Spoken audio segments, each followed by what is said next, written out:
News 4 செய்திகள். ஆரிக்கம்பேடு அரசு உயர்நிலைப்பள்ளி வளாகத்தில் நடைபெற்ற பெற்றோர்களுக்கான விழிப்புணர்வு கூட்டம். வாகை சூடுவோம் விழா. திருவள்ளூர் மாவட்டம் சென்னை அம்பத்தூரை அடுத்த ஆரிக்கம்பேடு அரசு உயர்நிலைப்பள்ளி வளாகத்தில் 30/8/2024 வெள்ளிக்கிழமை அன்று திருவள்ளூர் மாவட்ட ஆட்சியர் அவர்களுடைய வழிகாட்டுதலின்படி பெற்றோர்களுக்கான விழிப்புணர்வு கூட்டம் வாகை சூடுவோம் என்ற பெயரில் சிறப்பாக நடைபெற்றது.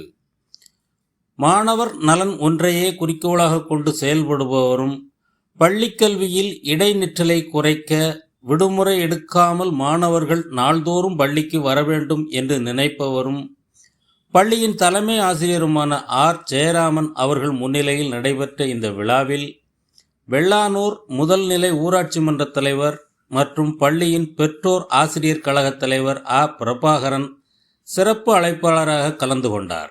அப்பொழுது அவர் பேசுகையில், இந்த ஆண்டு 10ஆம் வகுப்பு பொதுத் தேர்வில் 500க்கு 500 மதிப்பெண் பெறும் மாணவர்கள் அனைவரையும் உலக அதிசயங்களில் ஒன்றான தாஜ்மஹாலை சுற்றி காட்ட விமானத்தில் அழைத்து சென்று வருவதாக வாக்குறுதியளித்து ஊக்கப்படுத்தினார். வேல்ஸ் யூனிவர்சிட்டி மூலமாக நல்லாசிரியர் விருது பெற்ற ஆசிரியர்கள் லலிதா, கீதா ஆகியோர் பெற்றோர்கள் முன்னிலையில் விருது வழங்கி கௌரவிக்கப்பட்டனர். மேலும் இக்கூட்டத்தில் மாணவர்கள் நாள்தோறும் பள்ளிக்கு வர வேண்டும் என்றும், பள்ளிக்கு வராத மாணவர்களை அவருடைய வீட்டிற்கு சென்று பள்ளிக்கு வராததற்கான காரணத்தை கண்டுபிடித்து மாணவர்களுடைய பெற்றோருடன் கலந்துரையாடி கல்வி கற்பதன் அவசியத்தை பெற்றோருக்கு புரிய வைத்து மாணவர்களை கல்வி பயில பள்ளிக்கு அழைத்து வருவது என்று முடிவு செய்யப்பட்டது. பெற்றோர்கள் மாணவருடைய ஒழுக்கத்தின் மீதும் கல்வியின் மீதும் கவனம் செலுத்த வேண்டும் என்று வலியுறுத்தப்பட்டது. மாணவர்கள் 100 விழுக்காடு தேர்ச்சி அடைய வேண்டும் என்றும், 10ஆம் வகுப்பில் தேர்ச்சி பெறக்கூடிய அனைத்து மாணவர்களும் உயர்கல்வி பெற கல்வி நிறுவனங்களுக்கு வழிகாட்ட வேண்டும் என்றும் பெற்றோர்களுக்கு அறிவுரை வழங்கப்பட்டது. அதனைத் தொடர்ந்து பள்ளி அளவில் நடைபெற்ற கலை திருவிழாவில் மண்ணால் செய்யப்பட்ட ஓவியங்களின் படைப்புகளை பெற்றோர் முன்னிலையில் மாணவர்கள் காட்சிப்படுத்தினர். மேலும் இவ்விழாவில் பள்ளியில் பணிபுரியக்கூடிய கணித ஆசிரியர் ஜெய்சங்கர் உள்ளிட்ட அனைத்து ஆசிரியர்களும், ஆசிரியர் அல்லாத அலுவலர்கள், பள்ளி மேலாண்மை குழு கல்வியாளர் அறவாளி, பள்ளி மேலாண்மை குழு தலைவி மகாலட்சுமி மற்றும் பள்ளியில் படித்து முடித்த மாணவர் பிரின்ஸ் ஆடியோ சிவகுமார் மற்றும் பள்ளியில் படிக்கக்கூடிய மாணவர்களுடைய பெற்றோர்களும் பெருந்திரளாக கலந்து கொண்டு விழாவினை சிறப்பித்தனர். நியூஸ் 4 செய்திகளுக்காக வை. மாரிமுத்து. ஒரு குறிக்கோளோட வாழணும். ஐயா சொன்னாங்க ஒரு சின்ன உதாரணம், சைக்கிள் ஓட்ட ஆரம்பிச்சு கத்துக்கிட்டாங்கன்னா அது ஆண் பிள்ளை பெண் பிள்ளை வாழ்க்கையில சத்தியமா முழுகுருவாங்கம்மா. எனக்கெல்லாம் எந்த பின்பாலமுமே கிடையாது. எங்க அண்ணன் ஓட்டிட்டு வந்து ரோட்டு வாரத்துல சைக்கிள் நிப்பாட்டுவாரு, அதை முதல்ல தள்ளிட்டு தான் வரணும். தள்ளிட்டு வரும்போதே தடுமாறி கீழே விழுந்துருவான். மறுபடியும் இந்த குறைக்கப்படல் போட்டு அப்படியே கொஞ்சம் கொஞ்சம் யாரும் கற்றுக் கொடுக்கல, தானாக கற்றுக்கிட்டோம். ஓடணும், இன்னைக்கு ஓடிக்கிட்டே இருக்கிறோம். உண்மையாலுமே நல்ல பெற்றோர் ஆசிய நம்ம பிரபாகரன் தம்பி அவர்கள் சேர்மனாக இருக்காரு, நிறைய பள்ளிக்கு செய்கிறாரு. உண்மையாலுமே இவங்க இந்த ஆசிரியர் இந்த தம்பி வரதுக்கு முன்னாடியே இந்த பள்ளி எப்படி இருந்துச்சுன்னு இங்கே உள்ள பெற்றோர்கள்லாம் தெரியும். இந்த பள்ளி நிலை தெரியும் எப்படி இருந்துச்சுன்னு, இன்னைக்கு எப்படி இருக்குதுன்னு தெரியும்.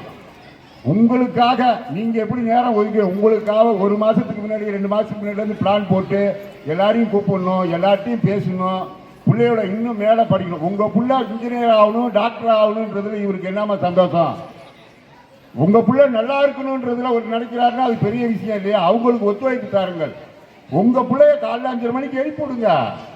காலையில சூரியன் உதயத்துக்கு முன்னாடி உங்க வீட்டுக்காரர் எழுதுக்காரோ இல்லையா அதை விட்டு தொலைங்க. அதுக்கு நல்லபடி அவனுக்கு அவங்களுக்கு வந்தது என்ன, அதெல்லாம் நீங்கள் யாரும் கோச்சிக்காதீங்க. அதுக்காக நம்ம மாற்ற முடியாது இன்னும்லாம்.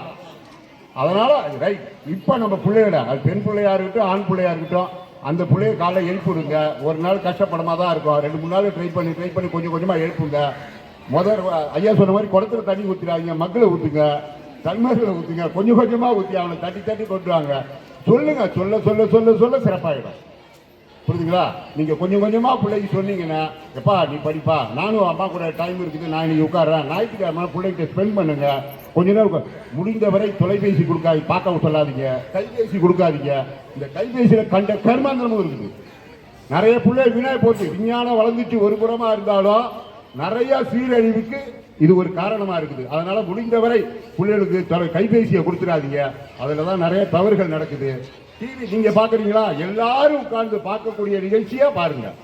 இல்ல நான் சீரியல் பார்க்க போறேன், நீ எல்லாத்தையும் பாடுற, நான் வந்து செல்ல கொடுத்து நீங்க சீரியல் பார்க்காதீங்க. அது சரியா வராது. எல்லாரும் பார்க்கணும். உங்க வீட்டுக்காரர் பார்க்கணும், நீங்க பார்க்கணும், குழந்தை பார்க்கணும். நீங்க வாங்கினா உங்க பையன் போன டக்குன்னு ஆஃப் பண்ணுவான். ஏன் ஆஃப் பண்றான்? என்ன பண்ண இது வரைக்கும்? என்ன பார்த்தீங்கன்னா அவனை பிடிச்சி கேட்கணும். என்ன பார்த்துட்டு இருந்தா, என்ன பண்ண நீ இதுல, ஏன் நீ செல்ல எடுத்த, எல்லாம் கேட்கணும். கண்டிஷன் பண்ணி கடுமையாக கொஞ்சம் நடந்தீர்களானால் உங்கள் பிள்ளை நிச்சயமாக ஒரு ஆலமரம் போல் வளர்ந்திருக்கும். அதற்கு நிறைய பேர் பலன் பெறுவார்கள். நிறைய நேரம் பேச முடியாது, ஐயா முடிக்க சொல்லியிருக்காங்க. அதனால பிள்ளைகளை சிறப்பாக வளருங்கம்மா.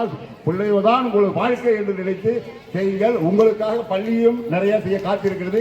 முடிந்தவரை என்னாலும் இந்த பிள்ளைகளுக்கு பள்ளிக்கு செய்ய காத்திருக்கிறேன் என்று சொல்லி வாய்ப்புக்கு நன்றி கூறி விடைபெறுகிறேன். நன்றி, வணக்கம். வாகை சூடுவோம் நிகழ்ச்சிக்கு வருகை தந்திருக்கும் என் ஊராட்சி சொந்தங்களுக்கு மாலை வணக்கத்தை தெரிவித்துக் கொள்கிறேன். மாணவ செல்வங்களுக்கு கொடுக்கிற வெற்றி தான் அந்த குடும்பத்துக்கு கொடுத்த வெற்றி. அது அந்த மாணவன் படித்து நல்ல விதமான ஒரு இடத்துல ஒரு நல்ல கல்வி தகுதியில் வந்துட்டான்னா அந்த குடும்பத்தோட லைஃப் ஸ்டைலே மாறிடும். ஒரு இடத்துல ஒரு 50 விழான்னு சொல்லிட்டு அந்த விழாவில் அறிவிப்பு பண்ணுறோம். இந்த மாதிரி 500க்கு 500 மார்க் எடுத்தால் தாஜ்மஹால் கூப்பிட்டு போகிறோன்னு சார் சொன்னார். ரொம்ப சந்தோஷம். நான் அதோட இல்லை, எல்லா பிள்ளைங்களும் எடுக்கணும்னு சொல்லிட்டு கூப்பிட்டு வச்சு எல்லா பிள்ளைங்களுக்கும் தகவல் சொன்னோம். அந்த பிள்ளைங்களை படிக்க வச்ச வாத்தியாருங்க நான் இந்த ஃப்ளைட்டில் தாஜ்மஹால் நான் கூப்பிட்டு போகிறேன். ஏன்னா அதுக்கு காரணமாக வாத்தியாருங்க தான். எல்லாருமே ஹஸ்பண்ட் ஒய்ஃபோட கூப்பிட்டு போகிறேங்க, சும்மா தனியாக இல்லை. அவர் என்ன சொன்னார், சிங்கிள் பேரண்ட்னாரு. நான் எப்படி எந்த பேரண்ட் இருந்தாலும் உங்களை கூப்பிட்டு போகிறேன் பேரண்ட்ன்ற வாத்தியாருங்க. கம்பல்சரி அவங்க மனைவியோட அவங்க ஹஸ்பண்டோட அவங்க வரணும், 2 பேருமே கூப்பிட்டு போகிறேங்க. அதே மாதிரி பள்ளி மேலாண்மை குழு, அவங்க எனக்கு வர மாட்டேங்குது, பள்ளி மேலாண்மை குழு இவங்களையும் கூடவே கூட்டு போகிறதா தகவல் சொல்லியிருக்கோம். இப்போ நம்ம பிள்ளைங்க இந்த வாகை சூடுவோம் அப்படின்ற விஷயம் என்னன்னா வெற்றி பெறுவோம்ன்றது தான். தன்னம்பிக்கை தான் முக்கியம். 6லேருந்து 12 வரணும் அரசு பள்ளியில் படிச்சிச்சுன்னா 100 பசங்க டாக்டர் சீட்டு வச்சிங்கன்னா 7 பசங்களுக்கு நம்ம அரசு பள்ளி பசங்க சீட்டு உண்டு. நீட் எழுதி வெளியே உள்ள பசங்க, மெட்ரிகுலேஷன் உள்ள பசங்க வந்து 720க்கு 720 எடுக்கணும். நம்ம பசங்க ஒரு 340 300 எடுத்தால் போதும். ஒரு 2-3 வருஷத்துக்கு முன்னாடி 130 மார்க் எடுத்து என்னுடைய ஸ்டூடெண்ட் இத்தனை பேர் ராஜீவ்காந்தியில் படிச்சுக்கிறான். 130 மார்க் தான். இப்போ ஒரு 10 நாளைக்கு முன்னாடி கூட பேப்பரில் வந்து ஒரே குடும்பத்தில் அக்கா, அதுக்கு அடுத்தது அக்கா, அதுக்கு அடுத்த பையன் 3 பேர் மெடிக்கல் சீட்டு வாங்கியிருக்காங்க. அந்த மெடிக்கல் சீட்டு வந்து காசு கட்டி படிக்கணும்னா 2 கோடி. அதே 2 கோடி உள்ள பணத்தை அரசாங்கம் என்ன பண்ணுறாங்க, அரசு பள்ளி மாணவருக்காக 7.5% இடஒதுக்கீட்டில் ஃப்ரீயாக தராங்க. அது மாதிரி தான் இது. என்ஜினியரிங் அப்படி தான் படிக்கலாம், லா அப்படி தான் படிக்கலாம், அதுக்கப்புறம் வேளாண்மை துறை அப்படி தான் படிக்கலாம், நர்சிங் படிக்கலாம். சரி சார், காலேஜுக்கு போனப்போ மாதம் 1000 ரூபாய் என்ன பண்ணுறாங்க, ஸ்காலர்ஷிப் தராங்க. தெரியுமா அந்த ஸ்கீம் பற்றி? தெரியுமா 1000 ரூபாய் வந்து இப்போ நான் ஒரு 10 நாளைக்கு முன்னாடி ஒரு பேரண்ட் பண்ணுவேன், சார் 1000 ரூபாய் வந்துச்சு, அவன் வந்து என்ன பண்ணுறான், பனியன் எடுக்கணும்னு சொல்லிட்டு ஆசைப்படுறான் சார், கொடுங்க, அவனுக்கு உண்டான பணம் தானே கொடுங்க அவனுக்கு. மாதம் 1000 ரூபாய், 4 வருஷம் படித்தா 48,000, 3 வருஷம் படித்தா 36,000. ஆண்களுக்கும் தராங்க, பெண்களுக்கும் தராங்க. இவ்வளவும் செய்து அரசாங்கம் எப்படியாச்சும் நம்முடைய மாணவர்களை முன்னேற்றணும் அப்படின்னு பார்க்குறாங்க. தலைமை ஆசிரியரும் பார்க்குறாரு. ஆசிரியர்கள் ரொம்ப கஷ்டப்பட்டு சிரமப்பட்டு சொல்லி தராங்க. நான் என்ன சொன்னாலும் கேட்குறாங்க. 8 மணிக்கு ஸ்பெஷல் கிளாஸ் வாங்கினாலும் வராங்க, 7 மணி வரை எடுக்கணும்னாலும் எடுக்கிறாங்க, ஞாயிற்றுக்கிழமை எடுக்கிறாங்க, சனிக்கிழமை எடுக்கிறாங்க, கவர்மெண்ட் என்னது ஹாலிடேஸ் எடுக்கிறாங்க. ஒவ்வொருத்தையும் கேர் பண்ணி பார்த்துக்கிறாங்க. இதையும் மீறி நிறைய பிரச்சனை உங்களால் சொல்ல மைக்கில் சொல்ல முடியாத பிரச்சனைலாம் உங்கள் பசங்களால் எங்களுக்கு இருக்குது. நாங்கள் கண்டுபிடிச்சி நிறைய பேரண்ட்ஸ் இருப்பாங்க, போதைப் பொருளுக்கு ஆளான பசங்களை கூப்பிட்டு கேன்வாஸ் பண்ணி அவங்களுக்கு வந்து கவுன்சிலிங் கொடுத்து இப்போ படிக்க வச்சுருக்கிறோம். லவ் பண்ணுறான், வயசு கோளாறு, அவனை தேடி கண்டுபிடிச்சி அவனை கவுன்சிலிங் பண்ணி அந்த பொண்ணு கவுன்சிலிங் பண்ணி முறைப்படுத்தி நாங்கள் ஒன்று 11th அனுப்பிச்சிருக்கிறோம். 6வது 7வது 8வது இது மாதிரி பசங்க. உங்கள் குழந்தைங்கள நீங்கள் கொஞ்சம் தயவு செய்து கண்காணிங்க. ஒரு 10 சவரம் நகை வச்சுருக்கிறோம், நம்ம வீட்டில் வச்சுருக்கிறோம். தூக்கி ரோட்டில் போட்டு போயிடுவோம்?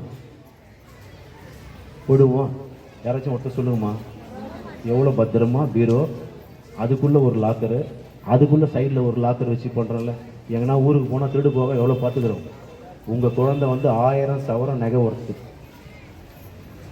எவ்வளோ, அது உங்களுக்கு புரிய மாட்டேங்குது. இங்கேருந்து அடுத்த 10 ஆண்டுகளில் நம்ம பள்ளியிலிருந்து 100 குழந்தைங்க அரசாங்க பணிக்கு வரணும். அது ஐஏஎஸோ, அது டாக்டரோ, அது என்ஜினியரோ முடிச்சு அரசாங்க பணிக்கு வரணும். அதுக்கு உண்டான எல்லா முயற்சியும் நாங்கள் செய்கிறோம். நீங்கள் செய்வீங்களா அப்படின்னு சொல்லிட்டு கொஞ்சம் மனசாட்சியில் கொஞ்சம் கையை வச்சு பேசிட்டு இங்கே சொன்ன அத்தனை விஷயமும் என்ன பண்ணோம் கேட்டுட்டு, உங்கள் பையன் படித்தா சத்தியமாக எனக்கு எந்த புண்ணியமும் கிடையாது. சாருக்கு என்ன, இங்கே என்ன, எல்லாருக்கும் என்ன. உங்கள் பையன் படித்தா உங்களுக்கு சுமை இல்லை, உங்கள் பொண்ணு படித்தா உங்களுக்கு சுமை இல்லை. அவனுடைய குடும்பத்துக்கு நீங்கள் நல்லா செய்கிறீங்க. அவன் பையன், அவன் பேரன் ஒரு ஜென்ரேஷனை நீங்கள் காலேஜில் எடுத்து விட்டுட்டு அரசாங்க வேலையில் விட்டிங்கன்னா அதுக்கப்புறம் அவன் பார்த்துப்பான். காலைதோறும் பள்ளி துவக்கம் அருமை, அரும்புகளை பார்க்கும்போது வறுமை, உடுத்தும் உடை தந்து உண்ணும் உணவு தந்து கர்ம வீரர் காமராஜர் நம்ம பள்ளி வந்திருக்கிறார், இனி கவலை ஒன்றும் இல்லை. நிஜமாவே என்னை பாராட்டணும் வாழ்த்தணும்னு சொல்லிட்டு உங்கள் அடிமனத்தில் நினச்சிங்கன்னா முக்கா பண்ணிட்டு போடக்கூடாது, ஃபுட்பால் அடிக்கூடாது, முடி வெட்டிருக்கணும், எல்லா நாளும் ஸ்கூலுக்கு லீவு போடாமல் வரணும். நிஜமாவே அதான் எனக்கு பிடிக்கும். 500 மார்க் எடுக்கணும். அரசாங்க பணியில் 100 பேர் வரணும் அடுத்த 10 ஆண்டுகளில். இது செய்தாவே எனக்கு பெரிய பாராட்டு. மற்றெல்லாம் நன்றி மேடம், நன்றி மேடம். சொல்லுதல் யாருக்கும் எளியவாம், எளிய அறியவாம், சொல்லிய வண்ணம் செய்ய. ரொம்ப சிம்பிளான ஒரு சிறந்த திருக்குறள். இன்னைக்கு இருக்கிற இந்த 1 வருட 1.5 வருட சாரோட முயற்சியோடைய இதை நம்ம பார்த்துருக்கோம். அவருடைய உழைப்பிற்கு ஒரே வழி, நாங்கள் ஜெயிக்கணும்னா பெற்றோரோட ஒத்துழைப்பு, அவ்வளோதான். இவ்வளோ நேரம் அவர் இவ்வளோ விஷயங்களை சொன்னது வேறு எந்த இதுவும் கிடையாது. நீங்கள் கண்டிப்பாக ஒத்துழைக்கணும். திரும்ப நாங்கள் அதுதான் கேட்குறோம். எங்கள் குழந்தைகள் 100% எடுக்கணும்னா நாங்கள் 50% உழைக்க ரெடியாக இருக்கோம். நீங்கள் 50% உங்களுடைய 100% உழைக்க ரெடியாக இருக்கும். 50% எங்களோட பங்கு இருந்தால் உங்களோட பங்கு 50% இருக்குது. அதனால் பேரண்ட்ஸ் அனைவருக்கும் ரொம்ப நன்றி. எங்கள் தலைவருக்கு முதல் நன்றியை தெரிவித்துக் கொள்கிறோம். அறவாளி ஐயா அவர்களுக்கு நன்றியை தெரிவிக்கிறோம். வந்துள்ள அனைவருக்கும் எங்களுடைய முதல் நன்றியை தெரிவித்துக் கொள்கிறோம். மீண்டும் சொல்ல ஆசைப்பட்டது ஒரே விஷயம் தான், ஒத்துழைப்பு கொடுங்கள், ஒத்துழைப்பு கொடுங்கள், ஒத்துழைப்பு கொடுங்கள். அவ்வளோ, நன்றி.